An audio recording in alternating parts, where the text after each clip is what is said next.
नमस्कार दोस्तों, मैं हूं आपकी एजुकेटर प्रियंका राजपूत। आपका स्टडी रूम में स्वागत करती हूं। आज हम पढ़ने जा रहे हैं कक्षा 8 के गणित का 9वां अध्याय, जिसका नाम है बीजीय व्यंजक और सर्वसमीकरण। ठीक है, सबसे पहले हम क्या करते हैं, उस जो अध्याय है उसका नाम समझते हैं और उसके बाद हम क्या करते हैं, अध्याय की शुरुआत। ठीक है, तो बीजीय व्यंजक क्या है, ये हमारे लिए कोई नई चीज नहीं है। ठीक है, हमने अध्याय 2 में हमने ये सब कुछ पढ़ा हुआ है। ठीक है, कि बीजीय व्यंजक क्या होते हैं। अब हमारे लिए नई चीज क्या है कि सर्व समीकरण क्या होती है। ठीक है, तो सर्व समीकरणों में क्या होता है, यहाँ पर आप कुछ फॉर्मूलेज दिए होंगे और आपको कर देना है उसको हर समीकरण में उसको रखकर, और आपको निकालनी होगी कुछ वैल्यूज। ठीक है, तो यहाँ पर अब हम आगे चलते हैं। ठीक है, तो आगे बढ़ते हैं और हम बताएंगे व्यंजक क्या होते हैं जो हमें पता है।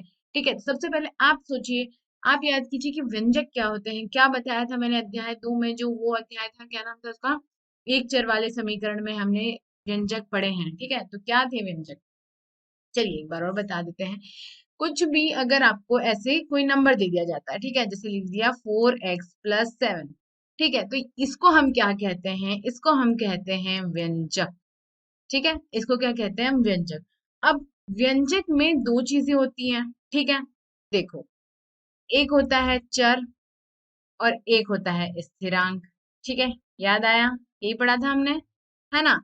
चर क्या होते हैं, जिसका मान क्या रहता है, बदलता रहता है। ठीक है, बदलता है। ठीक है, और स्थिरांक जिसका मान क्या है, नहीं बदलता है। ठीक है, यही पढ़ा था, है ना, नहीं बदलता है। मतलब स्थिरांक क्या होते हैं, कोई भी नंबर, और चर में आप कोई भी शब्द, आप जैसे कोई भी इंग्लिश का अल्फाबेट आप रख के और क्या करते हैं, दोनों को मिलाकर जब चीज मिलती है तो आपको वो मिलती है व्यंजक, मिलती है। ठीक है, मतलब क्या है, व्यंजक क्या है, एक समूह कह सकते हैं हम, एक ग्रुप है जिसमें क्या होता है, आपको मिलेगा चर, स्थिरांक। ठीक है, और उससे मिल जाएगा पूरा मिला के, हम उसको कहते हैं हम व्यंजक। ठीक, अब क्या है, अब एक बार इनकी बात सुन लेते हैं। ठीक है, तो व्यंजक गणितीय संचालिका के साथ साथ चर और स्थिरांक से बने होते हैं। ठीक है, जैसे हमने दिया 2x+4, 7y माइनस 3। अब चलो आप बताओ, ये क्या हुआ, y और x और y, ये दोनों क्या हुए, चर हुए। ठीक है, और बाकी जितने भी नंबर है वो सारे क्या हुए, स्थिरांक हुए। स्थिरांक हम इन्हें क्यों कहते हैं, क्योंकि जो इनका जो मान है वो कभी नहीं बदलता। ठीक है, 4 हमेशा 4 रहेगा, 2 हमेशा 2 रहेगा, 7 हमेशा 7 रहेगा, -3 हमेशा -3 रहेगा। ऐसा नहीं है कि -3 +3 हो जाएगा, 7 -7 हो जाएगा, या 7 10 हो जाएगा, ऐसा नहीं होता है। तो हम इसे कहते हैं स्थिरांक, क्योंकि ये बिल्कुल स्थिर है। ठीक है, आज हो, कल हो, बाद में हो, कभी भी हो, पर इनकी जो मान है वो नहीं बदलता। मान किसका बदलता है, मान बदलता है तो सिर्फ चर का। ठीक है, अब व्यंजक के चर का मान बदलने पर व्यंजक का मान बदल जाता है। मतलब क्या होता है, देखो, अगर चर है, ठीक है, देखो, इसमें हमारे पास 4x+7, तो इसके लिए अगर ओवरऑल हम बताएं तो x बराबर हमें क्या मिल जाएगा, x बराबर हमें मिल जाएगा -7/4। और अगर मैं कह दूं 2x, यहाँ पे लिखा है 2x+4, तो इस हिसाब से हमें x मिल जाएगा -4/2, मतलब -2। ठीक है, अब एक x की वैल्यू क्या, एक x का मान कितना आया, -7/4, और एक x का मान आया -2। ठीक है, तो अब क्या हुआ, इसका मतलब क्या है कि अगर चर का मान अलग अलग होगा तो क्या होगा कि हमें क्या है, व्यंजक का मान भी हमें बदला हुआ ही मिलेगा, एक जैसा तो नहीं मिलेगा, है ना। इस प्रकार y को विभिन्न मान देने पर मान बदल जाता है। तो देखो, हमने यहाँ y का दिया मान क्या, एक बार दिया हमने 2, और एक बार दे दिया हमने 0। अब देखो, जैसे ही आपने 2 दिया तो क्या हो गया, 2y था, मतलब क्या है, ये गुणा में है तो 2 × 2, 2 × 2 तो कितना हो गया आपको, 4 -5। ठीक है, तो क्या मिल गया आपको, -1। ठीक, उसके बाद हमने y का जो मान रखा वो रखा हमने 0, तो क्या हुआ, 2y-5, तो 2 का हमने गुणा किया 0 में, तो क्या हो गया वो 0, और 0 - 5 क्या हो जाएगा, -5। अब देखो दोनों का जो मान है वो क्या है, अलग अलग है। ठीक है, मतलब क्या हुआ कि व्यंजक के चर का मान बदलने पर, जब व्यंजक के जो चर का ही मान बदल दिया जाए तो जो व्यंजक का मान होगा वो क्या होगा, बदल जाएगा। आगे बात समझ में है ना, ये चीज हमने अध्याय 2 में भी पढ़ी थी, है ना। चलिए अब देखो, अब आगे बढ़ते हैं। अब क्या है, पहले हमने इसको व्यंजक को नंबर लाइन पे नहीं किया था, संख्या रेखा पे नहीं किया था। संख्या रेखा पे हमने किसको किया था, परिमेय संख्या को, याद आया है ना। ठीक है, तो अब क्या हुआ, जब संख्या रेखा और व्यंजक को आपको क्या करना है, एक साथ संख्या रेखा पर आपको उस व्यंजक को कैसे बनाएंगे, ठीक है, तो वो समझना है। तो क्या होगा, व्यंजक अगर आपके पास है x+5 की चर्चा हम करते हैं। आइए मान लेते हैं कि संख्या रेखा पर चर x की स्थिति x है। देखो क्या हुआ, हम जब नंबर लाइन बनाते हैं, ठीक है, संख्या रेखा बनाते हैं, तो क्या करते हैं, सबसे पहले हम बीच में यहाँ लिखते हैं 0। इधर जाते हैं कौन से, नेगेटिव नंबर, है ना, किस कौन से, ऋणात्मक संख्या, और इधर जाती है धनात्मक संख्या। ठीक है, तो अब क्या हुआ अगर हमने यहाँ कहा 0, ठीक है, अब उन्होंने कहा कि आपको क्या बताना है, x+5 क्या होता है। ठीक है, आपको ये बताना है कि x+5 के संख्या रेखा पे हम इसको कैसे दर्शाएंगे। तो कैसे दर्शाएंगे, देखो हमने यहाँ मान लिया x, ठीक है, और इस यहाँ तक x जो है इसका मान मान लिया हमने, इस वाले x का मान यहाँ x तक मान लिया। उसके बाद यहाँ से हमने यहाँ तक मान लिया 5, ठीक है, और इसका दे दिया हमने नाम p। ठीक है, नाम तो हमको देना पड़ेंगे। तो क्या हो जाएगा, ये नंबर लाइन पे हम कैसे दिखाया हमने, 0 से चालू हुआ तो ये हुआ x, यहाँ तक हुआ x+5। इस तरीके से हमें दर्शाना है। ठीक है, तो x क्या है, संख्या रेखा पर कहीं भी हो सकता है, मतलब आपको नहीं पता है, क्यों, क्योंकि निश्चित नहीं है। क्यों निश्चित नहीं है, क्योंकि x का मान हमें पता नहीं है ना, मतलब वो बदलता रहता है। परंतु यह निश्चित है कि x+5 का मान बाईं तरफ की इकाई की दूरी पर बिंदु P से निरूपित किया जाएगा।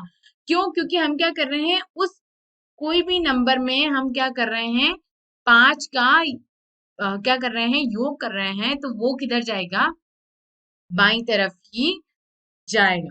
ठीक है, अब देखो इसको और उदाहरण में हम समझ लेंगे। देखो क्या बोला कि 4x और 4x+5 की स्थिति के बारे में क्या कहा जा सकता है। देखो आप क्या करोगे, अगर आप ऐसे ना भी देखो तो देखो आप हम क्या करेंगे, हमने बना दिया एक शून्य बना दिया। ठीक है, यहाँ पे क्या प्लस प्लस है तो हम नेगेटिव की तरफ जाएंगे ही नहीं, हम शून्य से शुरू कर देते हैं, है ना, 0 से।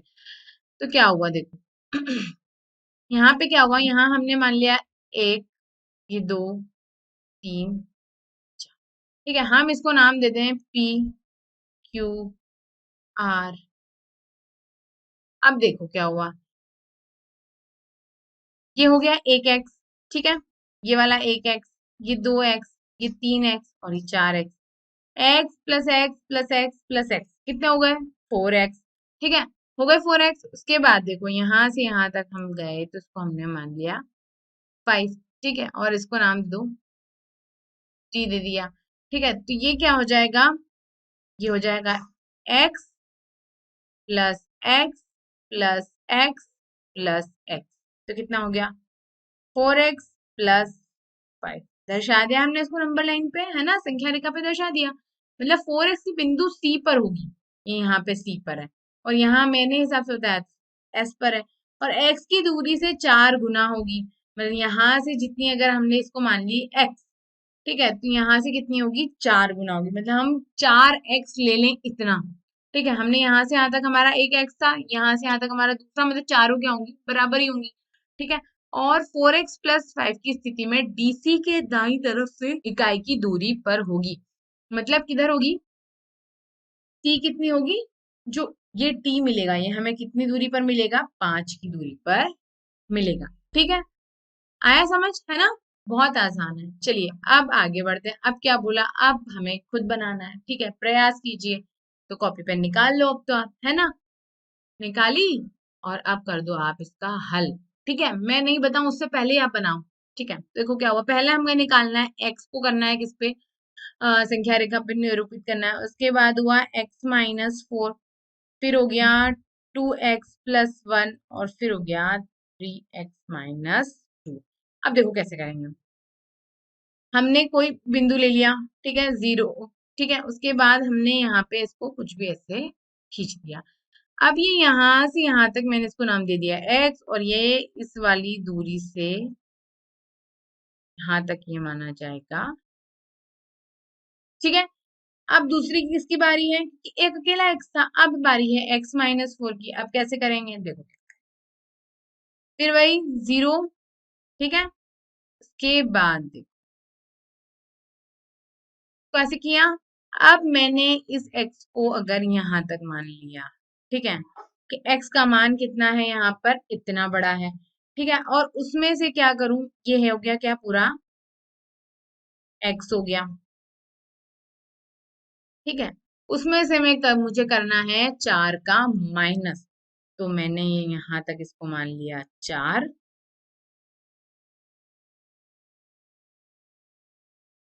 ठीक है, तो ये हो जाएगा x-4, इसका नाम भी दे देते हैं, ये x दिया, इसका दे देते हैं अपन p नाम दे देते हैं, ठीक है, आ गया समझ में, है ना। अब देखो, अब 2x+1 कैसे करोगे, जैसे हमने 4x प्लस जो वैल्यू दी थी उन्होंने, ठीक है, 4x प्लस 5 दी थी शायद, है ना, तो हम ऐसे हम 2x कर देंगे। अब देखो फिर वापस से करेंगे हम 0 से, ठीक है, हमने 0 लिया, ठीक है, ओ नहीं है, ये 0 है ना, ठीक है, नंबर लाइन में बीच में 0 रहता है। अभी क्या यहाँ पे नेगेटिव नंबर में नहीं जा रहे हैं इसलिए, नहीं तो फिर ऐसे नंबर लाइन बनानी होती है ना हमें, याद होगा आपको, ये देखो बीच में 0 और फिर इधर बढ़ती जाती है, बढ़ती, ठीक है, क्या हुआ 2x+1। अब मैंने इसको नाम दे दिया यहाँ तक वाली को,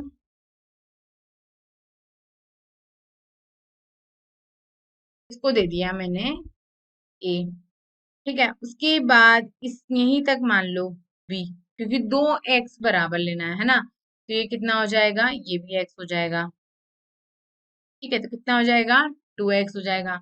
अब +1, अब देखो ये यहाँ पर हमने मान लिया, ये 1 कहाँ होगा, ये होगा, ठीक है, तो ये क्या हो जाएगा, ये हो जाएगा x+x 2x+1, ठीक है। अब ऐसे ही हम कर दें 3x-2 का, तो 3x-2 के लिए क्या करेंगे हम, फिर वही 0 से हम निरूपित करेंगे, और ये क्या हो जाएगा, हमने मान लिया यहाँ तक हमने मान लिया, देखो ये और ये, ठीक है। अब देखो इसको अपन ने मान लिया x तक, ठीक है, इसका भी नाम दे दो अपन m n o, ठीक है। अब देखो ये वाला x, फिर ये वाला x, फिर ये वाला x, ठीक है, तो ये क्या हो जाएगा, 3x हो गए, ठीक है। अब उसमें से कर देना आपको -2, तो हमने इधर लाके यहाँ तक हमने समझ लिया कि ये क्या है, 2 को नाम दे दिया, ठीक है, तो क्या हो गया 3x, x+x+x 3x-2, ठीक है। ऐसे हम इसको क्या करते हैं, नंबर लाइन पे निरूपित कर देते हैं, कुछ भी मान लो, ऐसा नहीं, और इसमें ऐसा नहीं नाप के तो बनाना नहीं है, ठीक है, x है तो x का बस हमें क्या करना है, ध्यान ये रखना है कि जब प्लस हो तो x करके आप प्लस इधर डालो, और अगर माइनस हो तो आपको क्या करना है, प्लस हो तो इधर बढ़ते जाओ, एक्स इधर लिख के, और जो भी प्लस में हो, ठीक है, पर अगर माइनस में हो तो क्या करो कि एक्स को करके आपको इधर का इसको क्या करना है, घटाना, ठीक है। आया समझ में, है ना। चलिए अब आगे बढ़ते हैं, अब क्या नई चीज है यहाँ पे, पद, पद क्या होते हैं, पद क्या होते हैं, ठीक है, तो पद व्यंजक के व्यक्तिगत निर्माण खंड है, मतलब क्या है कि जिससे व्यंजक बना है उसका क्या है, मतलब व्यक्तिगत, मतलब उसका खुद का एक क्या होगा पद, हर व्यंजक का अपना खुद का एक पद होगा, ठीक है। तो पदों को जोड़कर क्या बनता है, व्यंजक बनाया जाता है। पद गुणन फलों के, गुणन खंडों के गुणनफल है, मतलब क्या हुआ कि जब आप पद, आपको कोई देखो, ये अगर देखो, अगर लिखा 4x+5 है ना, तो यहाँ पर हमारे लिए पद कितने हुए, देखो 4x+5 के लिए हुए पद हमारे पास 4x और 5। अब क्या हुआ, ये पदों से मिलकर बना है, और ये जो पद है ये वाला, ये किससे मिलकर बना है, चर और स्थिरांक से, है ना, चर और स्थिरांक से, ठीक है। तो देखो क्या हुआ, जैसे यहाँ पे लिखा 2x+7 या 3y-1, तो इसमें क्या हुआ, इसमें हमारे पास कितने पद होंगे, 2 पद होंगे, है ना, 2 पद हुए, और ये वाला पद, ये 2x और ये हुआ 7, एक पद ये हुआ, एक पद ये हुआ, दो हो गए, इसका भी एक पद ये हुआ, एक पद ये हुआ। ठीक है, और जो पद है वो क्या है, गुणनखंडों के गुणनफल है। मतलब देखो, अगर ये 2x में एक पद कहूं तो ये क्या है, 2 × x। अगर 3y को मैं एक पद कहूं तो क्या है, ये 3 × y। मतलब क्या है, ये ये जो पद है ये गुणनखंडों के गुणनफल है। ठीक है, आई बात समझ में, है ना। चलिए, अब गुणनखंड क्या होते हैं, ठीक है, गुणनखंड क्या होते हैं, जो मैंने अभी बताया वही गुणनखंड होते हैं। गुणनखंड वे चर या अचर हैं जिनका गुणनफल एक व्यंजक का पद बनाता है। ठीक है, क्या बनाता है, जैसे उसमें लिखा था 4x, तो 4x किसका है, 4x का गुणनखंडन अगर हम करें तो 4 × x। तो क्या होगा कि अपने गुणनखंडों 4 एवं x का गुणनफल है, और यहाँ पद 5 एक गुणनखंड 5 से बना हुआ है। मतलब हमारे पास क्या x व्यंजक था, 4x + 5 था। ठीक है, जब 4x + 5 था तो ये तो क्या हुआ, ये जो इसका गुणन फल है वो क्या हुआ, जिसका गुणनखंडन किया तो क्या वाला 4 × x, और ये क्या गुणनफल है 4x। ठीक है, और इसमें क्या होगा, इसमें तो सिर्फ एक ही है, क्या है, 5। ठीक है, इसमें स्थिरांक ही है और वो क्या है, सिर्फ एक ही है, 5। ठीक, अब देखो, अब ये तो क्या हुआ, एक था। अब इधर देखो, अगर व्यंजक 7x y - 5x है, इसमें कितने पद हुए, दो। ठीक है, दो पद हुए ना, देखो ये क्या हुआ, दो पद हुए, 7xy और एक हुआ -5x। ठीक है, अब इसमें क्या होगा, ये इसके गुणनखंड क्या होंगे, 7 × y × x × y। ठीक है, और जो गुणनखंड होंगे वो और क्या होंगे, -5x के, तो -5 × x। ठीक है, आई बात समझ में। तो ये क्या है, पद क्या होते हैं, गुणनखंड के फल होते हैं। ठीक है, अब चलिए, अब आगे, और पद का ऐसा जरूरी नहीं है कि चर हो या अचर हो, मतलब कुछ भी हो सकता है। ठीक है, अगर अचर हो तो भी वो पद कहलाता है। ठीक है, चर जरूरी नहीं है उसमें। ठीक, चलिए, अब पद एवं गुणनखंड क्या हुआ, एक हमें बड़ा एक्सप्रेशन दे दिया। ठीक है, तो समझने के लिए देखो क्या, कि व्यंजक है एक आपके पास -ab, देखो -ab +2b² -3b। ठीक है, ये है हमारे पास। अब कितने पद हुए यहाँ पे हमारे पास, देखो 1 2 3। अब देखो क्या क्या पद हुए, -ab 2b² और ये करेगा -3b²।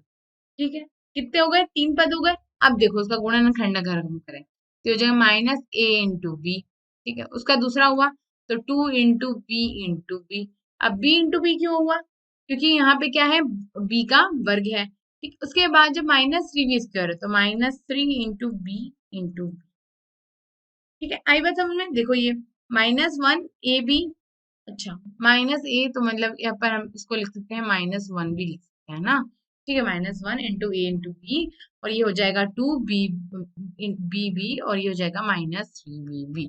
ठीक है, आई बात समझ में। तो गुणनखंड का गुणनफल एक पद बनाता है और पदों का योग एक व्यंजक बनाता है। ठीक है, तो पदों का जो योग, पूरा जो पद है, ये सब मिलकर इन्होंने क्या बना लिया, इन्होंने व्यंजक बना लिया। ठीक है, ये सब बहुत छोटी छोटी चीजें पर याद होनी चाहिए। ठीक है, समझना बहुत जरूरी है। ठीक है, और अगर अभी अच्छे से समझ लिया तो आपको बात तक याद रहता है।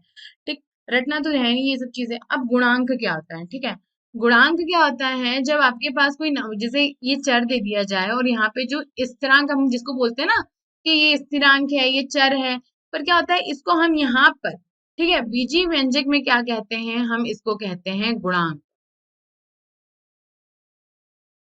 गुणांक कहते हैं, मतलब अगर इसको देखें तो इसका गुणांक क्या होगा, ये होगा 5। 5 को अगर देखा हमने तो इसका जो गुणांक होगा वो कितना होगा, 5। मतलब किसी पद का संख्यात्मक गुणांक उसका संख्यात्मक गुणांक या गुणांक कहलाता है। मतलब अगर आपको कोई पद संख्यात्मक दे दी तो उसमें जो गुणांक रहता है वही क्या है, वो संख्यात्मक ही होता है। ठीक है, मतलब उसमें संख्या होगी और वो क्या कहलाएगा, गुणांक कहलाएगा। ठीक है, या तो संख्यात्मक गुणांक या फिर उसको कहेंगे हम गुणांक। ठीक है, अब देखो, पद अगर दिया आपको 7x तो उसका गुणांक कितना होगा, अब बताओ, आपको ही समझ आ गया होगा, 7, है ना, बिल्कुल सही। और x यहाँ पे क्या हो जाएगा, x इसका स्थिरांक हो जाएगा। ठीक है, उसके बाद अगर पद देखें तो एक्स क्या स्थिरांक नहीं चर हो जाएगा, ठीक है। पद क्या है -5x, तो यहाँ पे गुणांक क्या हुआ -5, मतलब गुणांक जो है वो जरूरी नहीं पॉजिटिव ही हो, ठीक है, वो नेगेटिव भी हो सकता है, ठीक है। आई बात समझ में, है ना। चलिए अब आगे बढ़ते हैं। अब हमें करना है प्रयास। अब प्रयास हमें क्या करना है, देखो यहाँ पे एक व्यंजक दिया है आपको, यहाँ पे इसका प्रत्येक पद के गुणांकों को पहचानना है, ठीक है। तो देखो सबसे पहले हम क्या लिख देते हैं, यहाँ पे सबसे पहले लिख देंगे हम व्यंजक। क्या व्यंजक है हमारे पास, x square y square minus 10x square y plus 5x y square, ठीक है, -20। ठीक, अब देखो क्या हुआ x square y square minus 10x square y plus 5x y square -20, ठीक है। अब देखो अब इसमें हमें बताना है गुणांक, बताना है प्रत्येक पद के। तो पहला पद क्या है एक्स स्क्वायर वाई स्क्वायर, ठीक है। दूसरा पद क्या है 10x स्क्वायर वाई। चौथा पद क्या है, तीसरा पद क्या है 5x वाई स्क्वायर, ठीक है, 5x वाई स्क्वायर, है ना। अब देखो इसमें क्या हुआ, ये सब तो क्या मिल गई हमें, क्या मिल गई पद मिल गए, ठीक है। और चौथा पद हमारा क्या है 20। अब देखो इसमें गुणांक क्या हुआ, इसमें गुणांक क्या हुआ, यहाँ कुछ नहीं है, ठीक है, दोनों में। इसका गुणांक क्या हुआ 1, इसका गुणांक क्या हुआ 10, इसका गुणांक क्या हुआ 5 और इसका गुणांक क्या हुआ -20, ठीक है। आई बात समझ में, है ना, है ना, आसान, कितने जल्दी से हमने निकाल लिया। चलिए अब बढ़ते हैं आगे।